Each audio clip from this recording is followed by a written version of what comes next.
आप सभी को मेरा नमस्कार। मैं हूं नन्हे पहलवान और आप देख रहे हैं हमारा YouTube चैनल बाबा की खरी खोटी। और मेरे साथ है बाबा रामदास जी। बाबा जी जय श्री राम। जय श्री राम। मैं सभी दर्शकों को एक चीज बता देना चाहता हूं कि कुंदरकी विधानसभा में समाजवादी पार्टी ने अपना कार्यालय नहीं बनाया। इस एक लाइन से आप लोग को एक बात समझ आ गई होगी कि अखिलेश यादव और उनकी पार्टी का कुंदरकी विधानसभा में बेड़ा गर्क हो चुका है। बाबा जी आपका ओपनिंग रिमार्क। अखिलेश यादव आए थे कुंदरकी से 10 किलोमीटर पहले से वापस लौट गए और रामपुर चले गए तंजीम फातिमा से मिलने, जो कि आजम खान साहब की पत्नी है। ठीक।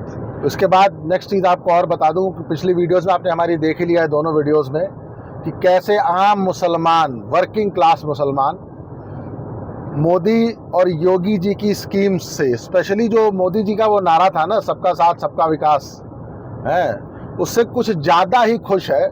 हमें एक दो बंधु मिले जिनका काम वो कॉलोनाइजर्स थे, प्लॉटिंग करते थे, कॉलोनाइजर्स थे। उनका एक ही बात कहना था कि जी एक बात बताओ, यहाँ ऐसे लोग थे जिनकी ये हैसियत नहीं थी, औकात नहीं थी, वो बेचारे कभी अपने घर पे पक्की छत डाल पाते, पर आज ये हाल है कि मोदी जी के जो मकान वाली जो स्कीम आई है उसकी वजह से, योगी जी की स्कीम की वजह से आज उन लोगों के पक्के लेंटर डल चुके हैं, पक्के मकानों में रह रहे हैं। शौचालय, सड़कें, उनका ये कहना कि जी जो भी स्कीम आती है वो तो हर एक के लिए आती है, हिंदू मुसलमान सिख ईसाई सबके लिए आती है।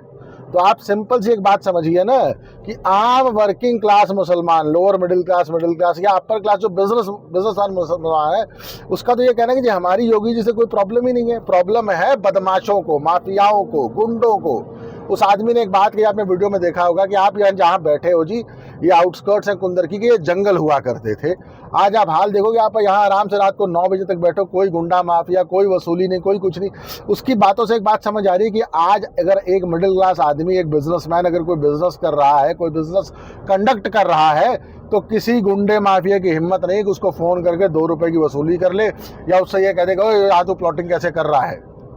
दैट मीन्स मुसलमान भी इन बातों को रियलाइज कर रहा है जी। हमने एक सवाल उनसे और पूछा कि भैया ये अचानक हृदय परिवर्तन क्यों हुआ, 2022 में नहीं हुआ है, विधानसभा में नहीं हुआ, लोकसभा में नहीं हुआ, खैर चलो देर आए दुरुस्त आए।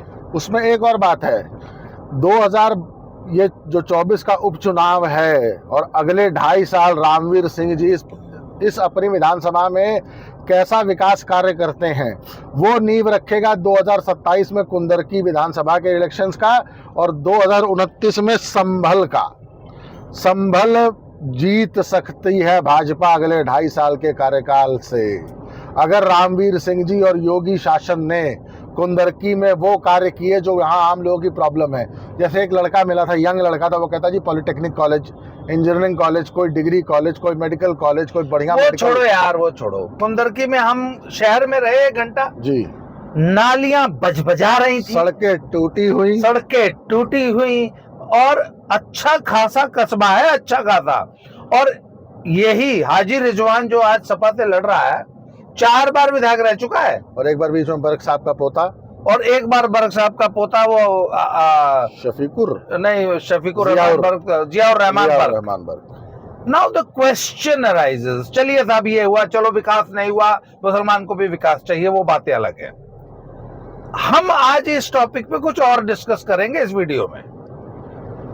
सब हमें ये बताया गया आज तक कि संभल मुसलमानों का बहुत बड़ा गढ़ है, और संभल तो बर्क साहब जीतते ही जीतते थे, एक बार हालांकि 2014 में बीजेपी जीती थी। इसके अलावा आप ये देख लीजिए कि 2019 और 2022 और 2024 तीनों चुनाव में संभल में सपा जीती जी। तीसरी चीज, पूरा मीडिया, पूरा सोशल मीडिया, पूरा main stream media, social media के भी बड़े बड़े चैनल्स, बड़े बड़े पत्रकार अपने ऑफिसेज में बैठ के रिपोर्टिंग कर रहे हैं। साहब कुंदरकी तो कुंदरकी तो मुसलमानों का गढ़ है, कुंदरकी तो साइकिल का गढ़ है, सपा का गढ़ है, कुंदरकी तो अखिलेश जीत ही जाएंगे। हम भी कल तक यही रिपोर्टिंग कर रहे थे कि भाई 9 में से 6 सीट बीजेपी की, हम 3 सीट सपा को दे रहे थे। जब हम एक्चुअल कुंदरकी में आए तो पता लगा यहाँ तो सपा का नाम ले हुआ नहीं। मुझे तो लगा हाजी रिजवान की अगर भैया इस तरीके यार 50 ग्रुप से बात की, कोई तो कह देता मुसलमान कि हाँ जी हम साइकिल को वोट देंगे। सभी एक तरफ से कह रहे हैं भाई हम तो फूल पे फूल पे फूल पे। नहीं, उसमें एक और चीज थी ना भाई, वो जो दो हमें जो कॉलोनाइजर्स मिले थे लड़के, उनका ये कहना था कि 30,000 मुसलमान तो वैसे ही डायरेक्टली जुड़ा हुआ था रामवीर सिंह जी से पहले से, लेकिन इस बार वो संख्या 60,000 हो चुकी है। फिर उसके बाद उन्होंने एक बात और कही कि नहीं देखो जी, सत्ता शासन के साथ जो विधायक रहेगा तो ही हमारी विधानसभा का ग्रोथ होगी, उन्नति होगी, यहाँ विकास कार्य आएंगे। अगर सत्ता विरुद्ध यहाँ विधायक रहेगा तो कोई फायदा नहीं है जी, हम पिछले 20 साल से काम करके देख चुके हैं। अच्छा नन्हे पहलवान, एक बात बताइए, हमने महाराष्ट्र का दौरा किया तो आपने एक बात कही कि भैया जब आप मैदान में उतरते हैं और आम आदमी से, भाई पत्रकार भी सारे बायस्ड होते हैं जी, और पॉलिटिशियन भी सारे बायस्ड होते हैं, जब आप कॉमन मैन से बात करते हैं तब आपको तभी ग्राउंड रियलिटी पता लगती है, पहली बात। नंबर 2, बहुत सारी बातें ऐसी होती है जो आम आदमी भी बताना नहीं चाहता, डरता है, हिचकिचाता है। जैसे कि हमने बताया भैया मराठा पॉलिटिक्स एक्चुअल क्या है, ये महाराष्ट्र जाके पता लगा। नहीं, शरद पवार जी वहां इतने स्ट्रांग पॉलिटिकल फिगर क्यों है, महाराष्ट्र जाके पता चला।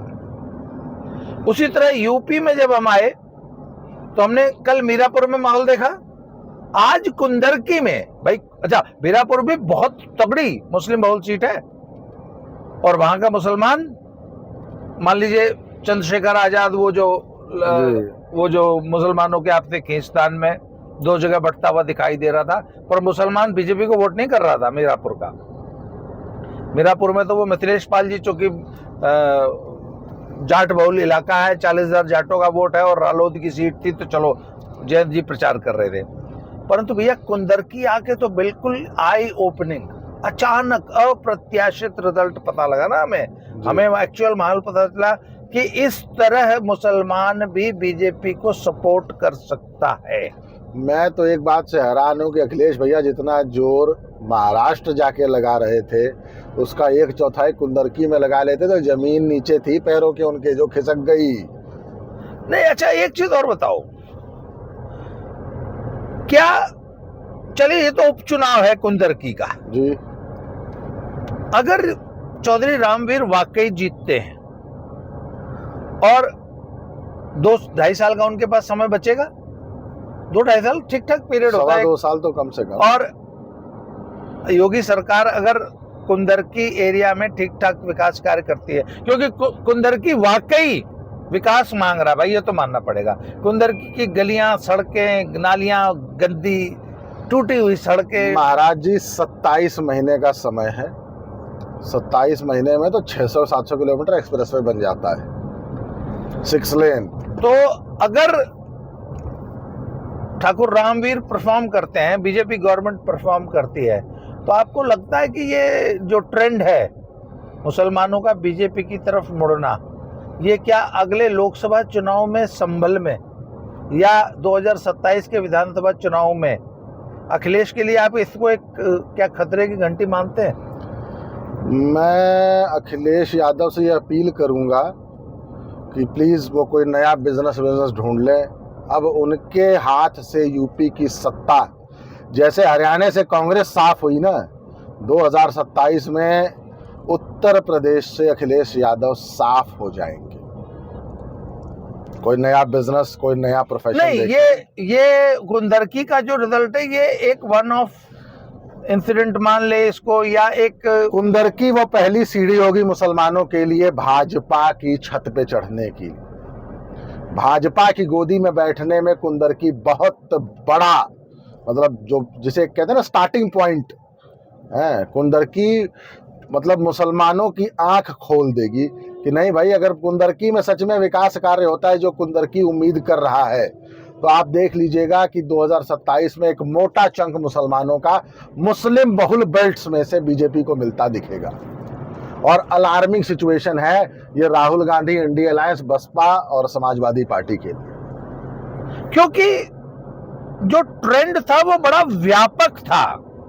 पूरे मैं आपको एक बात बताता हूँ, कुंदरकी का जो आज हमने आकलन किया और जो आज हमने आम पब्लिक से बात करके देखा है, एक सिंगल मुसलमान तो मिल जाता, एक सिंगल, एक नहीं मिला भाई। कम से कम हमने आज बात की होगी 150-200 लोगों से मिनिमम, और उसमें हिंदुओं से तो मुझे लग रहा है मुश्किल से 2-4 से बात की है, हिंदुओं से तो बात ही नहीं की, मिला ही नहीं कोई हिंदू।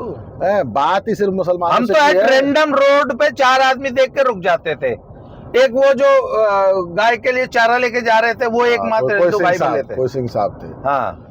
तो आप एक बात बताइए ना कि भैया आज जो हाल हमने कुंदरकी का देखा, क्या ये पूरा नेशनल मीडिया, ये बड़े बड़े पत्रकार टर्न अच्छा, हाँ, ये रिपोर्टिंग किसी ने क्यों नहीं की? नहीं, मैं तो यूट्यूबर सोशल मीडिया वाले कहते हैं ना कि नहीं, हमने तो जी पूरी पॉलिटिक्स बदल के रख दी, हम तो जमीनी हकीकत बताते हैं।